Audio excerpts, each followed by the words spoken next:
the economic size by purchasing power parity. China, by purchasing power, it's already first. Yeah. And not only so, China is the largest trading country in the world, and the #1 trading partners of over 120 countries, and the second largest trading partners of about 80 countries in the world. So that means every country in the world, China is either the #1 trading partner or the second largest trading partner.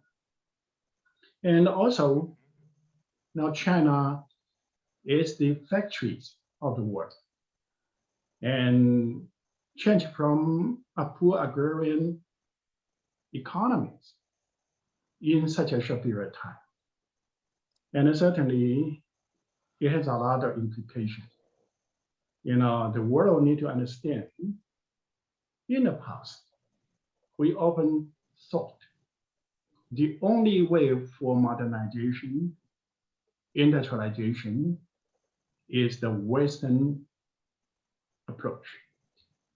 And China certainly learned from the West, but China maintained its own models. And so why it is possible for China to accomplish so much in such a short period of time. But certainly, the income level in China is still some distance to the advanced country. And the question is that whether China can continue to grow and catch up by sticking to its own market. And certainly, it needs to be discussed. And supposedly, China can continue to rise. And how the rest of the world accommodate China, especially currently the largest, the most powerful country, that is US, can accommodate the rise of China, and what's the implication for the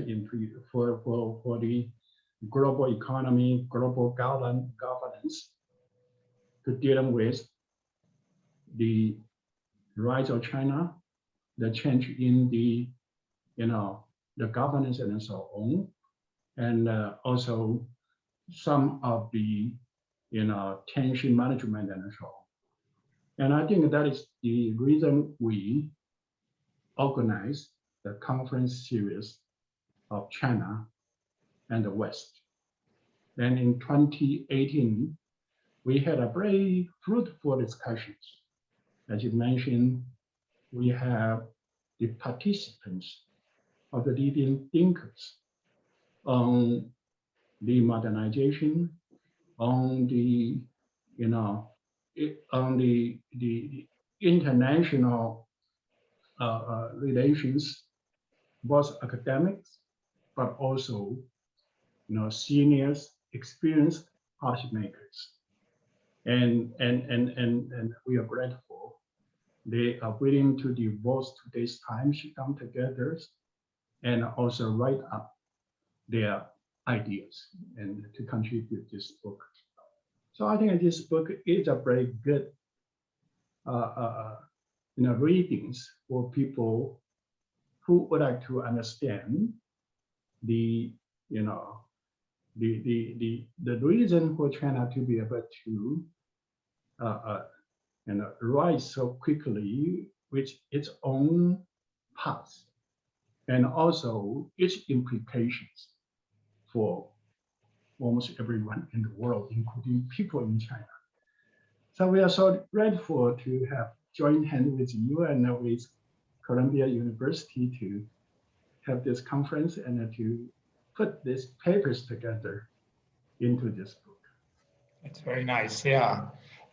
David and Teresa, can we already use this? Because this has been recorded, right? Well, It is most of it was recorded. Go ahead, Teresa. Yeah, I just wanted to say, I think if we could just start from the top, because we won't have too much editing available for the video. So if we could just start from the beginning again, Jan, if you could just introduce So I it. can start, apologize. but do you want Justin to go again and do it, or can we use what he said?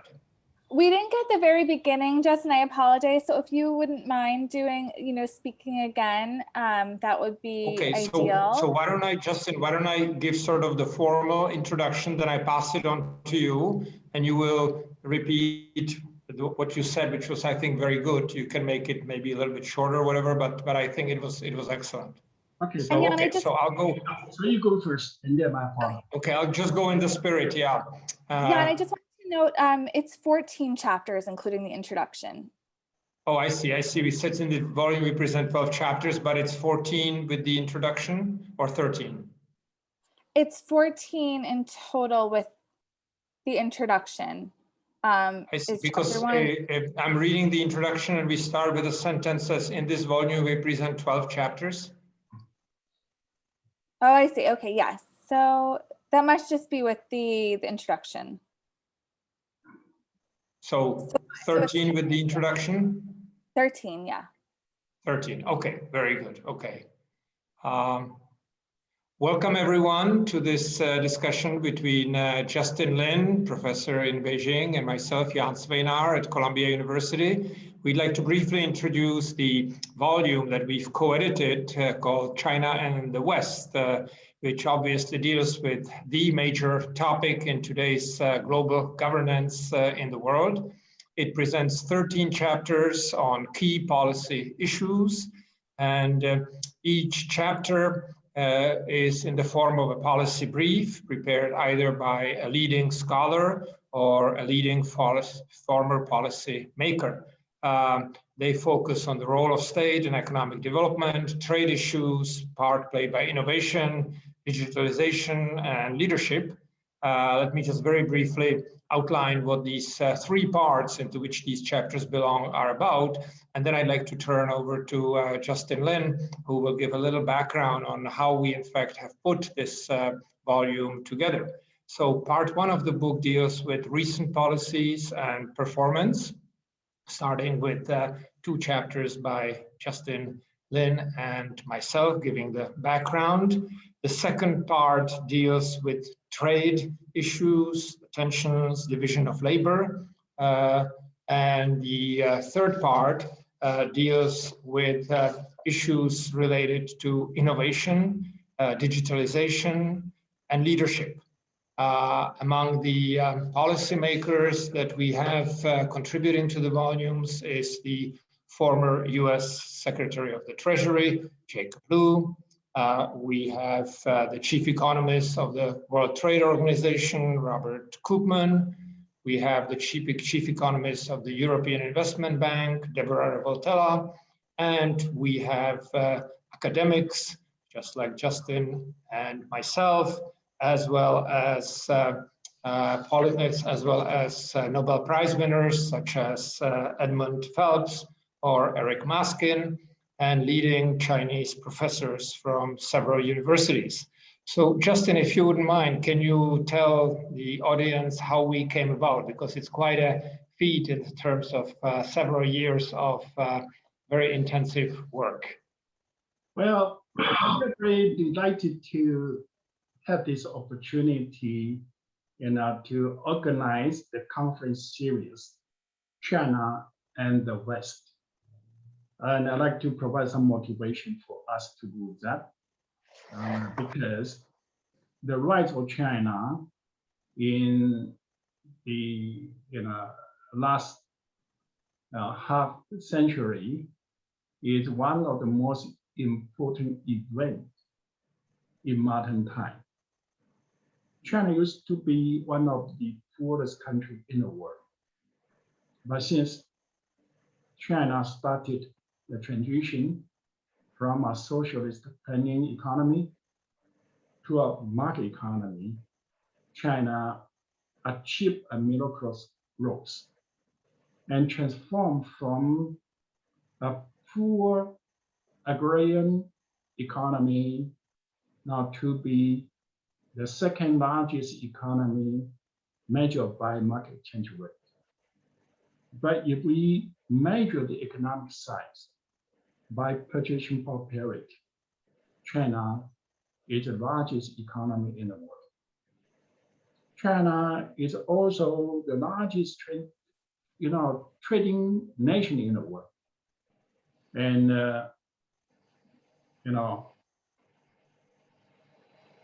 also China now is the manufacturing center of the world, and a so-called factory of the world.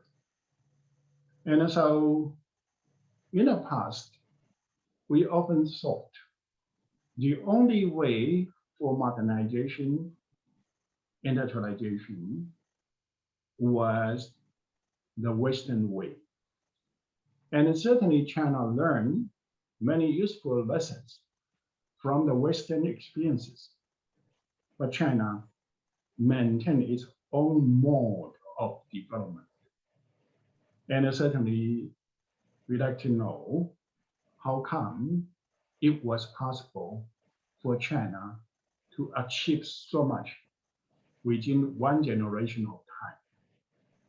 But for China, currently it's only halfway through, because although the total size is big, but on a per capita income basis, China is still a large distance to the advanced country.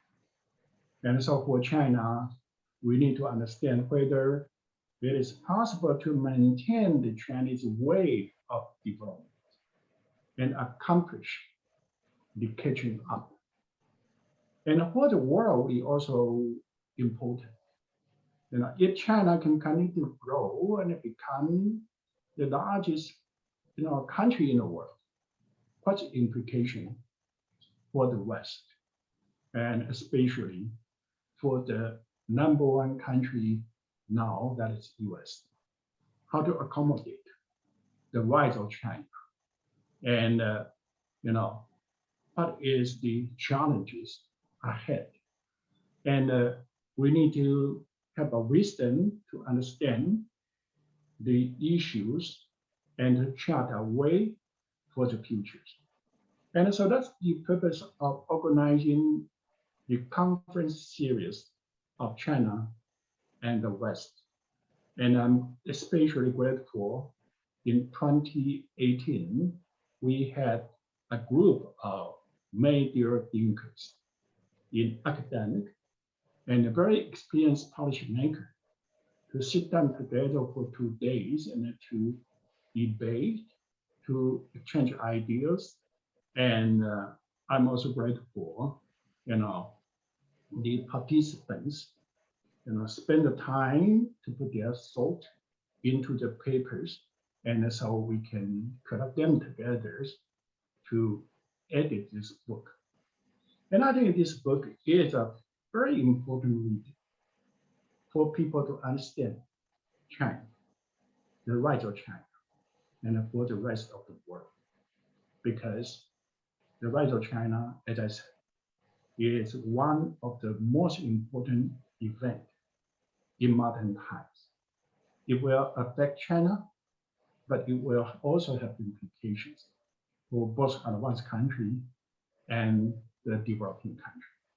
So I'm grateful to have this opportunity to join hands with Yan and with the support of the publishers to put this book together.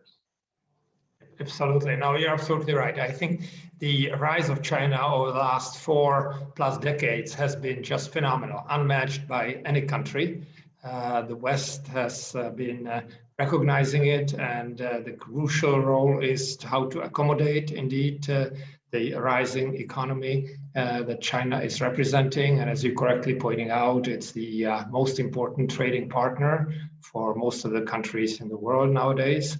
And indeed, I think we've been fortunate that we've managed to assemble a lead group of analysts who understand both China and the West, and have been able, through the discussion and the subsequent policy briefs, which are presented in this volume, to give an up-to-date analytical account of what's been happening and how we should in fact proceed going forward. So it's a wonderful collaboration that we've started and that is ongoing, so that there will be more to come. Thank you very much, Justin. And yes, indeed, let's thank our institutions and the publisher for putting this together. And certainly grateful for Yan, grateful for David, and grateful for Marisa to help to put everything together. Absolutely, absolutely, yes. Thank you. Great, great. All right. Thanks very much, both of you.